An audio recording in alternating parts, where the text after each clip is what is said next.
reading. The black chap is the first to die. And in war, the only true equalizer is death. These voiceovers are meant to be deep, but they're really just cliched truisms. But behind every gun sight is a human being. A game that wouldn't exist without killing preaches against killing. These are our stories. These are our stories cliche. Listen, don't worry.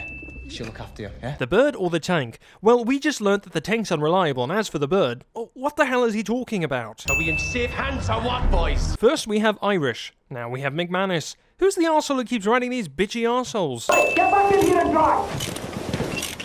Edward, go! Fix and get back in here! And there, folks, is the fundamentals of tank fixing. So much for we're all in this together. If the protagonist doesn't talk, then it's awkward, like in Battlefield 4. If the protagonist does talk, then he seems crazy. When will they find a happy medium? We're totally on Edward's side, but why doesn't that arsehole shoot? There's no right way in a place like this.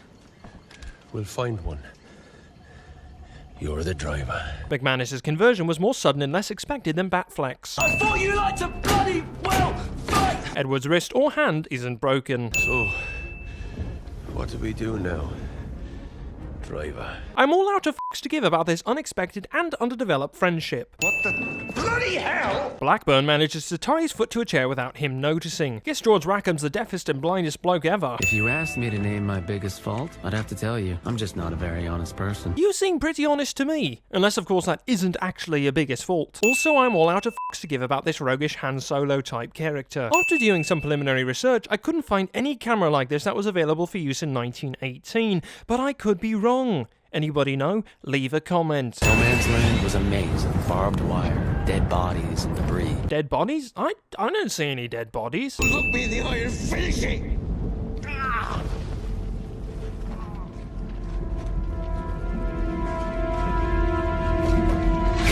Really? The weapon you picked to euthanize him is a board? That was some bloody good flying! Well, it'll make for one hell of a story. The characters in a story say that it'll make a good story cliche. Convenient ability to repair your own plane whilst flying is convenient. We enter Battlefield 1 to bring you nausea. Looks like quality control here went down the shitter. And that's my story. Well, it was the worst one. I'm sorry, Dad. Take as long as you need. Terrible voice acting is terrible. We enter Battlefield 1 to bring you Team Fortress 2. Are you still safe behind your armor? Of course.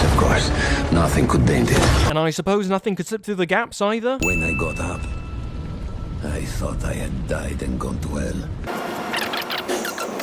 So I went down into that hell. Granted, this is a venial sin, but first he said he was in hell, and now he said he's going down to hell. So is he in hell or isn't he? There's no story from the German perspective. I know they're, quote, bad guys, but seriously, it's not like they're the Nazis. It would have been interesting to see the war from a different perspective. I would have swapped Blackburn's story for that of a noble German's any day. Frederick Bishop? Oh, God. Hey, are you Frederick Bishop? This cliche. Lied about his age to get past conscription. And you still let him in? Instead of sinning every historically inaccurate weapon in an otherwise awesome game, I'm just going to tack on one sin for all of them and leave it at that.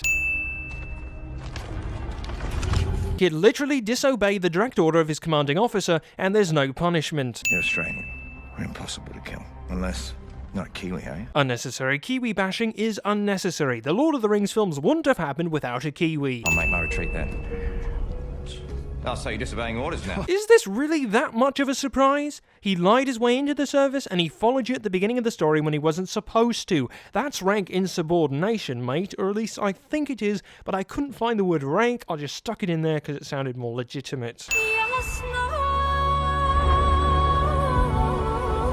Not quite sure what this music is doing in the Aussie story. Small bands of Bedouin rebels have united to overthrow the Empire. They strike without warning and then vanish into the desert. We enter Battlefield 1 to bring you the SparkNotes version of Lawrence of Arabia. Fighting alongside them is a lone British officer whose exploits have earned him wide renown. The world has taken to calling this man Lawrence of Arabia. Actually, Lawrence's worldwide fame didn't come until after the war. According to History.com, he was such an unknown figure that even the Turks who had a bounty on his head did not know what he looked like. There were quite a few glitches like this throughout the game. I'm just going to sin this one and call it a day. Well, you did not think we would be fast enough to catch you here, did you? Lawrence of Arabia.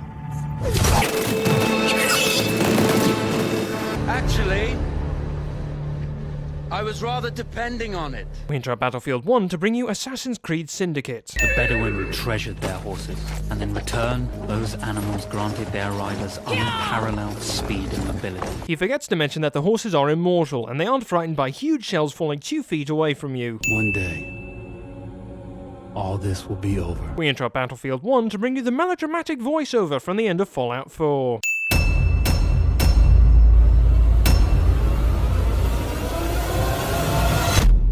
I thought I had died and gone to hell. So, have you ever wondered, what is it like if GamingSins actually pointed out the good parts of video games? Well, let me tell you something pretty cool. If you click here, you'll see the first video in a new series we're developing, Gaming Wins, in which we point out, you guessed it, only the awesome moments in video games. This video is sponsored by Discord. If you're tired of communication programs that are flipping impossible to use, we're looking at you TeamSpeak, or super expensive, again we're looking at you TeamSpeak, or just kind of shitty, we're looking at you Skype, then check out Discord, a perfectly free voice and text communication app, designed for those of us who like to play games. And come on, let's face it, if you're watching this video, that probably includes you. With Discord you can create your own text and voice server, and invite your friends to join by sending them a link what's more that will never expire unless you want it to. You can use Discord on your smartphone, your internet browser, or you can download the application for free. And that's not the best part. Click here or in the link in the description to go to discord.gg/GamingSins, where you can chat with a bloke whose voice you hear every week, me, Axel Lerbler, and get notified whenever we release a new Sins video, which is every Friday and some Mondays, by the way. Happy clicking! Thank you for watching today's video. If you haven't already, make sure to subscribe, like, comment. Follow us on Twitter so that way we can let you know when we're coming out with a new video. Like us on Facebook and Google+. Also, if you haven't already, check out my book. Have a great day.